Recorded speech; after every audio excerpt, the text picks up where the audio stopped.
ক্ষমতায় যারা থাকে ক্ষমতার মোহে চতুর্দিকে অন্ধকার দেখে, মনে করে আমার পতন আর হবে না। কিন্তু তোমাকে বুঝিবে যে গোকুলে বাড়ি শেষে। গাড়ির চাকা সব সময় উপরে থাকে না। গাড়ির চাকা সব সময় উপরে থাকলে গাড়ি তো চলবেই না। গাড়ির চাকা ঘোরে বলেই তো গাড়ি চলে। সুতরাং এই উপরে তোমার চাকা উপরে এখন আছে বলে, তোমার দলের চাকা উপরে আছে বলে যারা মানুষের উপরে জুলুম করছো, আলেমদেরকে ধরতেছো, মুসল্লিদেরকে ধরে ধরে জেলে ঢুকাচ্ছ, সময় আসবে এমন ইন্দুরের গর্ত অপমানা পালাবার জন্য। আমি বলি আমার ভাষায়, সরকারকে ভূতে ধরেছে। ভূতের পা নাকি থাকে পেছনের দিকে, সামনে যত এগোতে চায় তত পেছনে চলে যায়। সরকারে কিসে ধরেছে? ভূতে ধরছে। সরকারের মাথার উপরে চেপেছে বামপন্থীরা। बर्बाद गुलिस्तान के लिए एक ही उल्लू काफी है। गुलिस्तान की हर शाख पे उल्लू बैठे हैं, फिर अंजाम गुलिस्तान क्या होगा? ফুল বাগানের ধ্বংস করার জন্য একটা হুতুম পেঁচা যথেষ্ট, কিন্তু হুতুম পেঁচা বসে গেছে প্রত্যেক ডালে ডালে। ফুল বাগানের অবস্থা কি হবে আল্লাহই জানে। শিক্ষা ব্যবস্থায় তিন নাস্তিক বসা। আইন যাকে দেওয়া হয়েছে তিনি আইনের চেয়ারে বসে সব বেআইনি কথা বলতেছেন। তিনি বলতেছেন ধর্ম ভিত্তিক রাজনীতি চলবে না।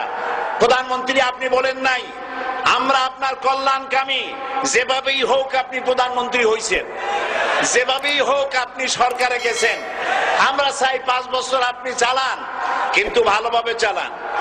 যাদেরকে বসাইছেন এই লোকগুলির একটু চেনেন। এই লোকগুলি হচ্ছে তারা যারা আপনার পিতা স্বাধীনতার স্থপতি প্রেসিডেন্ট মরহুম শেখ মুজিবুর রহমান, যার জনপ্রিয়তা ছিল আকাশচুম্বী, সে আকাশচুম্বী জনপ্রিয়তা থেকে মাটির সাথে ধসিয়ে দিল কারা? তাদেরকে আপনি মন্ত্রী বানিয়েছেন। আপনার পিতার যে দশা তারা করেছিল, এরাও আপনার সেই দশা করে ছাড়বে। তার প্রমাণ হচ্ছে মন্ত্রী বলছে ধর্মনিরপেক্ষ ধর্মভিত্তিক রাজনীতি চলবে না। আপনি বলেন নাই, উনি বলেছেন। আপনি প্রতিবাদ করেন নাই।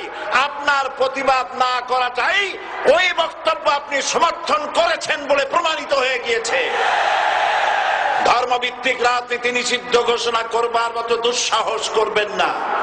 ধর্মভিত্তিক রাজনীতি শুধু বাংলাদেশে নয়, ভারতে আছে, শ্রীলঙ্কা আছে, মালদ্বীপে আছে, অস্ট্রেলিয়া আছে, আমেরিকা আছে, নিউ গিনি আছে, অস্ট্রেলিয়া আছে, আমেরিকা আছে, ইউরোপে আছে। পৃথিবীতে গণতান্ত্রিক অন্তত 50টি দেশে ধর্মভিত্তিক রাজনীতি আছে।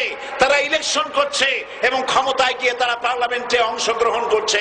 বাংলাদেশে ধর্মনিরপেক্ষ রাজনীতি আপনি বন্ধ করতে পারবেন না, অসম্ভব। আইন মন্ত্রী আইন পাশ করে নিষিদ্ধ ঘোষণা করার জিনিস পান নাই।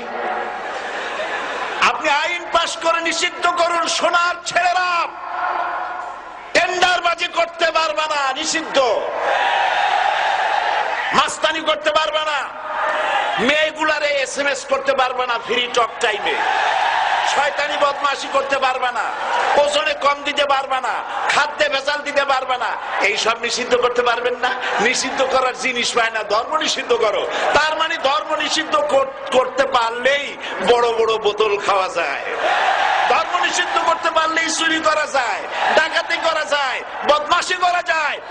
আমার সম্মানিত সেক্রেটারি জেনারেল বলেছেন ক্লাস 9 এর ছাত্রকে অস্ত্রের মামলা দিয়ে রিমান্ডে নেওয়া যায়।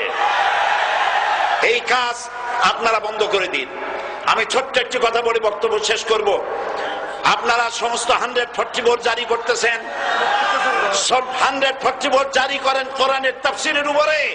যারা কোরআনের তাফসীরের উপরে 144 চালু করেন, আল্লাহর কাছে জবাব দিতে হবে কিয়ামতের ময়দানে। শেষ কথা বলি, বসেন বসেন, শেষ কথা বলে যাই। প্রধানমন্ত্রী, মাননীয় প্রধানমন্ত্রী, আপনাকে আবার বলি, আমরা আপনার শত্রু নই। আমরা আপনার শত্রু নই। আপনার শত্রু আপনার পাশেই। সিংহ, সিংহ, একটা সিংহ আর একটা নেকড়ে